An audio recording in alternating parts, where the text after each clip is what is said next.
एक पहाड़ी, किले की ऊंचाई, करीब 340 फीट गहरी खाई और उसके किनारे खड़ा एक नौजवान जिसे कुछ ही सेकंड बाद मौत निगलने वाली थी। ये कोई जंगल में खो जाने की कहानी नहीं थी, ये कोई सामान्य ट्रैकिंग एक्सीडेंट भी नहीं था। शुरुआत में सबको लगा कि एक हादसा हुआ है।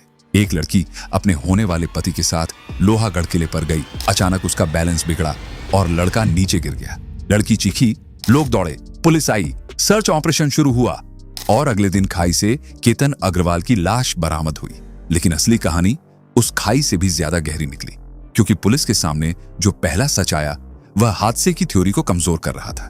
फिर सामने आया एक हुडी पहने हुआ शख्स, फिर सामने आया एक मोबाइल नंबर जिस पर कुछ महीनों में 2004 कॉल्स हुई थी, और फिर धीरे धीरे खुला एक ऐसा प्लान जिसने पुणे के 2 कारोबारी परिवारों को अंदर तक हिला दिया। यह कहानी सिर्फ केतन की मौत की नहीं है, यह उस सवाल की कहानी है जो आज कई परिवारों को परेशान कर रहा है। अगर किसी को शादी नहीं करनी थी तो सच बोलना इतना मुश्किल क्यों था? और क्या एक रिश्ते से निकलने के लिए किसी की जान लेना ही रास्ता बचा था? मेघालय के शिलांग में राजा रघुवंशी केस ने पूरे देश को झकझोर दिया था, और अब पुणे के पास लोहागढ़ किले से आई यह कहानी कई मायनों में उसी केस की परछाई जैसी लगती है। जगह बदली, चेहरे बदले, लेकिन पैटर्न चौंकाने वाला था। कहानी शुरू करने से पहले सब्सक्राइब कर लीजिए, क्योंकि यहां हर केस को सनसनी नहीं, फैक्ट्स और इन्वेस्टिगेशन के साथ समझा जाता है। अब चलिए पुणे के इस मामले की पूरी टाइमलाइन पर आते हैं। 18 जून की सुबह करीब 10:30 बजे केतन अग्रवाल और सिया गुप्ता अपने घर से निकले। घर वालों को बताया गया कि दोनों लोहागढ़ किले की तरफ जा रहे हैं। केतन और सिया की सगाई 11 फरवरी को हो चुकी थी और 25 नवंबर को दोनों की शादी तय थी। दोनों परिवार पुणे के बड़े कारोबारी घरानों से जुड़े थे। सिया के पिता का ड्राई फ्रूट्स, मसालों और रियल एस्टेट से जुड़ा कारोबार था। केतन के पिता भी रियल एस्टेट बिजनेस से जुड़े हुए थे। दोनों परिवारों के बीच करीब 35 साल पुराना रिश्ता बताया गया। इसी पुराने भरोसे और करीबी को रिश्तेदारी में बदलने का फैसला हुआ था। किले पर पहुंचने के बाद दोनों ऊपर की तरफ बढ़े। केतन को ट्रैकिंग का शौक था, वह पहले भी ऐसी जगहों पर जा चुका था। उसके लिए यह रास्ता नया नहीं था। सिया उसके साथ थी। दोनों ऊंचाई पर पहुंचे जहां से नीचे गहरी खाई दिखाई देती थी। सिया ने दावा किया कि दोनों एज के पास खड़े थे। उसी दौरान केतन का बैलेंस बिगड़ा और वह नीचे गिर गया। वह जोर से चीखी। आसपास मौजूद गार्ड्स वहां पहुंचे। सिया रोते हुए बता रही थी कि सब कुछ एक हादसे की तरह हुआ। उसने अपने घर फोन किया। कुछ ही देर में दोनों परिवारों तक खबर पहुंच गई। घर वाले बदहवास हालत में वहां पहुंचे। पुलिस को सूचना दी जा चुकी थी। किला और आसपास का इलाका बड़ा था, खाई गहरी थी। सर्च ऑपरेशन शुरू हुआ, लेकिन 18 जून को पूरा दिन गुजर जाने के बाद भी केतन का कोई पता नहीं चला। 19 जून की सुबह फिर सर्च ऑपरेशन शुरू हुआ। इस बार एक्सपर्ट्स, पुलिस और किले के गार्ड्स ने खाई में नीचे उतरकर तलाश की। आखिरकार करीब 340 फीट नीचे केतन का शव मिला। उसे बाहर निकाला गया, हॉस्पिटल ले जाया गया, पोस्टमार्टम कराया गया और शुरुआत में पुलिस ने एक्सीडेंटल डेथ का मामला दर्ज कर लिया। उस वक्त हर किसी की नजर सिया पर थी। लोग उसे बदनसीब लड़की कह रहे थे। 4 महीने पहले सगाई हुई थी, कुछ महीनों बाद शादी होनी थी और उससे पहले होने वाले पति की मौत हो गई। परिवार, रिश्तेदार और जान पहचान वाले उसी से हमदर्दी जता रहे थे। 20 जून को पोस्टमार्टम के बाद केतन का अंतिम संस्कार किया गया। अग्रवाल और गुप्ता परिवार के लोग वहां मौजूद थे। माहौल भारी था। एक ऐसे घर में मातम था जहां कुछ ही महीनों बाद शादी की तैयारियां होनी थी। 21 जून को सिया केतन के घर पहुंची। वहां केतन की तस्वीर पर माला चढ़ी थी। परिवार गहरे सदमे में था। केतन की बहन भी वहां थी। वह सिया से बात कर रही थी। सिया उसे संभालने की कोशिश कर रही थी और परिवार वाले उल्टा सिया पर तरस खा रहे थे। तभी केतन की बहन ने एक सीधा सवाल पूछा, बताओ हुआ कैसे? मेरा भाई नीचे कैसे गिरा? यहीं से माहौल बदल गया। सिया का चेहरा अचानक बदलने लगा। वह बोलने की कोशिश कर रही थी, लेकिन उसकी बातों में कॉन्फिडेंस नहीं था। जवाब टूटे हुए लग रहे थे। केतन की बहन को यह रिएक्शन अजीब लगा। उसे लगा कि सिया कुछ छुपा रही है। बहन ने अपने पिता को अलग ले जाकर कहा कि केतन ट्रैकिंग में नया नहीं था। वह कई बार इससे ज्यादा मुश्किल रास्तों पर जा चुका था। ऐसे में अचानक इस तरह गिर जाना सामान्य नहीं लग रहा। पिता के मन में भी पहले से शक था। शक की एक वजह और थी। परिवार के मुताबिक सिया इससे पहले भी केतन को उसी लोहागढ़ किले पर ले जाने की जिद कर चुकी थी।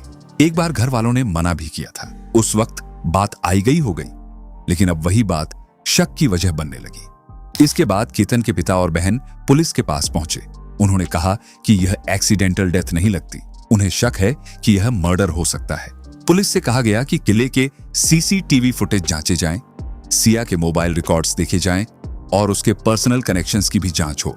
शुरुआत में पुलिस के पास एक्सीडेंट की ही थ्योरी थी, लेकिन मामला दो बड़े कारोबारी परिवारों से जुड़ा था और परिवार की तरफ से सीरियस डाउट उठाया गया था। पुलिस ने जांच आगे बढ़ाई। सबसे पहले लोहागढ़ किले के सीसीटीवी फुटेज खंगाले गए। शुरुआत में कोई बड़ी बात नजर नहीं आई, लेकिन जब फुटेज को ध्यान से देखा गया तो एक शख्स पर नजर टिक गई। वह हुडी पहने हुए था, मौसम गर्म था, चढ़ाई थी और बाकी लोग नॉर्मल कपड़ों में थे, लेकिन यह शख्स अपना चेहरा छुपाए हुए दिख रहा था। फुटेज में यह भी दिखाई दिया कि जहां जहां केतन और सिया जा रहे थे, वहां कुछ दूरी पर वही हुडी वाला शख्स पीछे पीछे चलता दिख रहा था। किले पर लोग आते जाते रहते हैं, इसलिए सिर्फ पीछे चलना अपराध का प्रूफ नहीं था, लेकिन गर्मी में हुडी पहनकर चेहरा छुपाना पुलिस को असामान्य लगा। अब सवाल था, यह आदमी कौन था? इसी बीच सिया के कॉल डिटेल्स की जांच शुरू हुई। जब पुलिस ने उसकी कॉल हिस्ट्री देखी तो एक नंबर पर लगातार अटेंशन गया। जनवरी से लेकर 18 जून की सुबह तक उस नंबर पर कुल 2004 कॉल्स हुई थी। जब इन कॉल्स का ड्यूरेशन निकाला गया तो पता चला कि दोनों के बीच कुल 338 घंटे की बातचीत हुई थी। यह कोई सामान्य कॉन्टैक्ट नहीं था। जब उस नंबर की आइडेंटिटी चेक की गई तो वह चेतन चौधरी के नाम से जुड़ा निकला। चेतन पुणे के उसी इलाके से जुड़ा था जहां सिया के पिता का बिजनेस था। वह भी एक कारोबारी परिवार से आता था। पुलिस ने अब चेतन की लोकेशन चेक की। अगर 18 जून की सुबह वह लोहागढ़ किले पर मौजूद होता तो सस्पिशन बहुत सीधा हो जाता, लेकिन उसके मोबाइल की लोकेशन पुणे सिटी में उसके ऑफिस के पास दिख रही थी। पहली नजर में ऐसा लगा कि शायद चेतन को लेकर शक गलत दिशा में जा रहा है, मगर फिर एक और बात सामने आई। 18 जून की सुबह 7 बजे से रात 9 बजे तक चेतन के मोबाइल का इंटरनेट बंद था। कॉल्स की लोकेशन ऑफिस दिखा रही थी, लेकिन इंटरनेट ऑफ रहना पुलिस को खटक गया। आज के दौर में किसी का फोन पूरे दिन इंटरनेट से अलग रहना अनयूजुअल है, खासकर उस दिन जब उसी व्यक्ति का नाम एक सस्पिशियस कॉल पैटर्न से जुड़ रहा हो। पुलिस चेतन के ऑफिस पहुंची। वहां एम्प्लॉय से पूछताछ की गई। चेतन ने कहा कि वह किले पर गया ही नहीं, उसका फोन ऑफिस में था, लोकेशन भी वही दिख रही है। लेकिन इसी बीच एक एम्प्लॉय ने बताया कि चेतन उस दिन उसका फोन लेकर गया था, क्योंकि अपने फोन में दिक्कत होने की बात कह रहा था। यह स्टेटमेंट इन्वेस्टिगेशन का टर्निंग पॉइंट बन गया। पुलिस ने एम्प्लॉय का नंबर लिया और उसकी लोकेशन ट्रेस की। अब जो बात सामने आई उसने केस की दिशा पूरी तरह बदल दी। एम्प्लॉय के फोन की लोकेशन वही लोहागढ़ किला दिखा रही थी, जहां सिया और केतन मौजूद थे। अब पजल के पीसेस जुड़ने लगे थे। सीसीटीवी में दिख रहा हुडी वाला शख्स, सिया के कॉल डिटेल्स में चेतन का नंबर, चेतन का अपना फोन ऑफिस में छोड़ना, एम्प्लॉय का फोन लेकर जाना और एम्प्लॉय फोन की लोकेशन लोहागढ़ किले पर मिलना, इन सब ने पुलिस को एक साफ डायरेक्शन दे दी। चेतन को पूछताछ के लिए उठाया गया। शुरुआत में उसने बचने की कोशिश की, लेकिन सवाल बढ़ते गए। उसके बाद पुलिस की एक टीम सिया के घर पहुंची। उसे बताया गया कि वह केस की आई विटनेस है, इसलिए उससे कुछ और सवाल पूछने हैं। सिया को शायद लगा कि यह नॉर्मल इंक्वायरी होगी, लेकिन जब वह पुलिस के सामने पहुंची और उसका सामना चेतन से हुआ तो कहानी एक्सीडेंट से अलेज्ड कॉन्स्पिरेसी की तरफ मुड़ गई। पुलिस इंटेरोगेशन में जो कहानी सामने आई उसके मुताबिक सिया और चेतन की मुलाकात पिछले साल दिवाली के आसपास हुई थी। सिया के पिता का बिजनेस जिस इलाके में था, चेतन का ऑफिस भी उसी इलाके से जुड़ा था। दोनों की उम्र आसपास थी। मुलाकातें बढ़ी, बातों का सिलसिला शुरू हुआ और फिर दोनों के बीच रिलेशनशिप बन गया। लेकिन इसी दौरान सिया के परिवार और केतन के परिवार ने अपने पुराने रिश्ते को आगे बढ़ाने का फैसला किया। दोनों परिवार एक दूसरे को दशकों से जानते थे, इसलिए सिया और केतन की शादी तय कर दी गई। 11 फरवरी को सगाई हुई। परिवार खुश थे, शादी की तैयारी शुरू हो गई। लेकिन सिया इस रिश्ते से खुश नहीं थी, क्योंकि उसकी जिंदगी में चेतन था। वह शादी नहीं करना चाहती थी, मगर परिवार के सामने साफ इनकार करने की हिम्मत भी नहीं कर पा रही थी। सगाई के बाद केतन सिया को अपने परिवार से और करीब जोड़ने की कोशिश करता रहा। वह उसे साथ ले जाता, परिवार से मिलाता, फ्यूचर प्लान्स पर बात करता।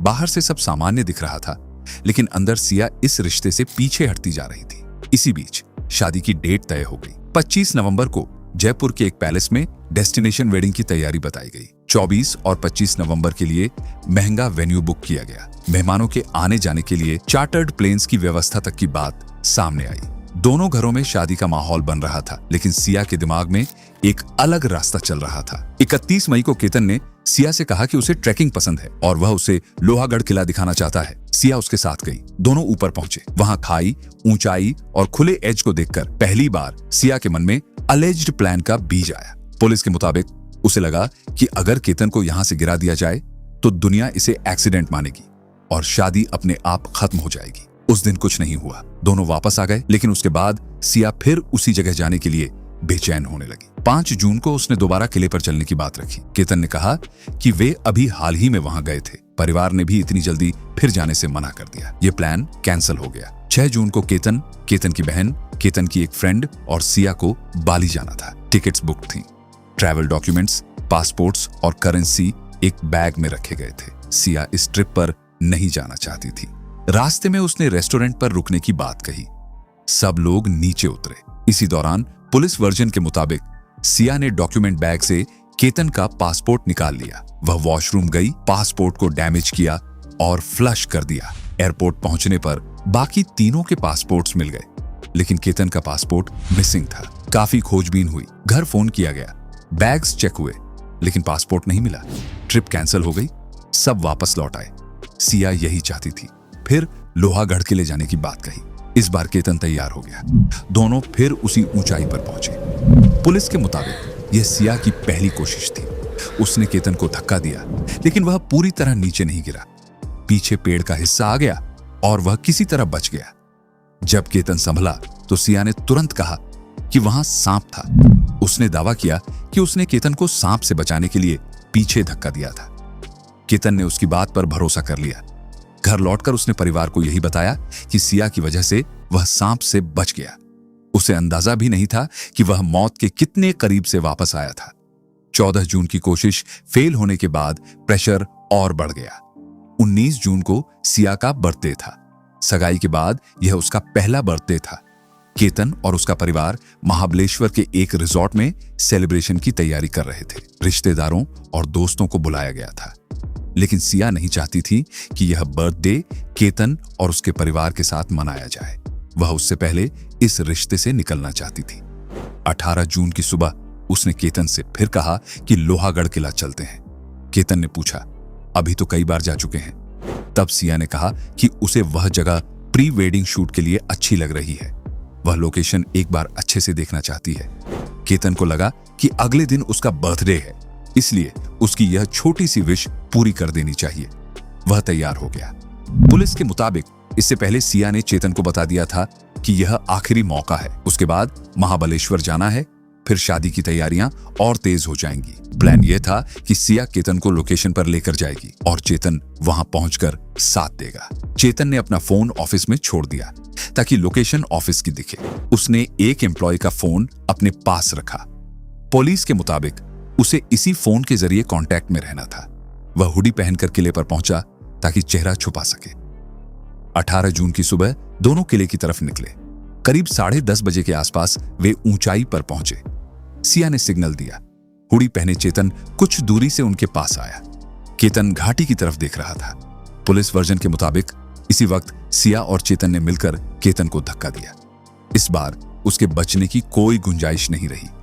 केतन 340 फीट नीचे खाई में जा गिरा। इसके बाद वही कहानी बनाई गई जो पहले दिन सबने सुनी थी। बैलेंस बिगड़ा, हादसा हुआ और केतन गिर गया। लेकिन सीसीटीवी, कॉल डिटेल्स और मोबाइल लोकेशन ने इस कहानी को तोड़ दिया।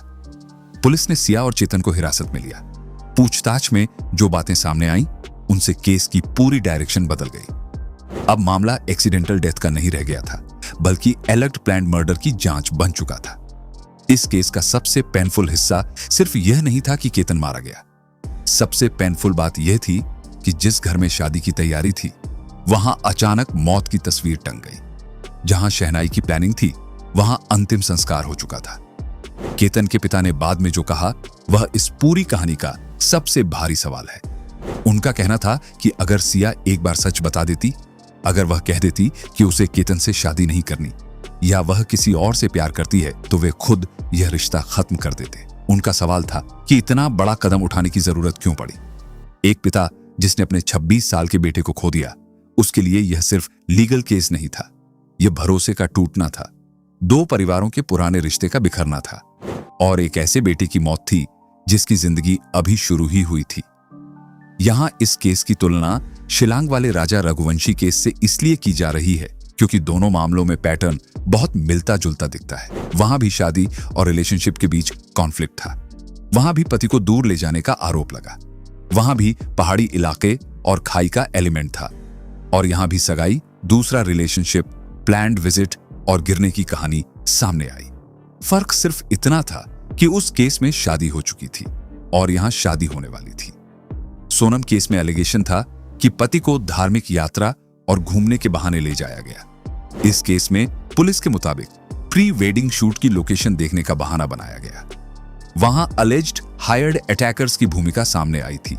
यहां अलेज्ड बॉयफ्रेंड चेतन का नाम सामने आया। दोनों कहानियां अलग हैं, लेकिन दोनों एक ही सवाल छोड़ती हैं। रिश्ते से बाहर निकलने के लिए सच बोलना मुश्किल था या किसी की जान लेना आसान समझा गया। फिलहाल सिया और चेतन पुलिस कस्टडी में हैं और जांच अपनी कानूनी प्रक्रिया से आगे बढ़ रही है। कोर्ट में फाइनल सच एविडेंस, चार्जशीट और ट्रायल के आधार पर तय होगा। लेकिन अब तक सामने आई पुलिस इन्वेस्टिगेशन ने एक्सीडेंट की शुरुआती कहानी को पूरी तरह बदल दिया है। केतन अग्रवाल की मौत ने एक परिवार से उसका बेटा छीन लिया। एक शादी टूटनी थी, लेकिन उसके बजाय एक जिंदगी खत्म हो गई। एक झूठ ने एक घर को मातम में बदल दिया। आपकी नजर में ऐसे मामलों में सबसे बड़ा सवाल क्या है? परिवार का प्रेशर, रिश्तों में सच छुपाना, या फिर वह क्रिमिनल सोच जो किसी की जिंदगी को रास्ते की रुकावट समझ लेती है? कमेंट में अपनी राय जरूर लिखिए ताकि ऐसी इन्वेस्टिगेटिव स्टोरीज आप तक फैक्ट्स और जिम्मेदारी के साथ पहुंचती रहें।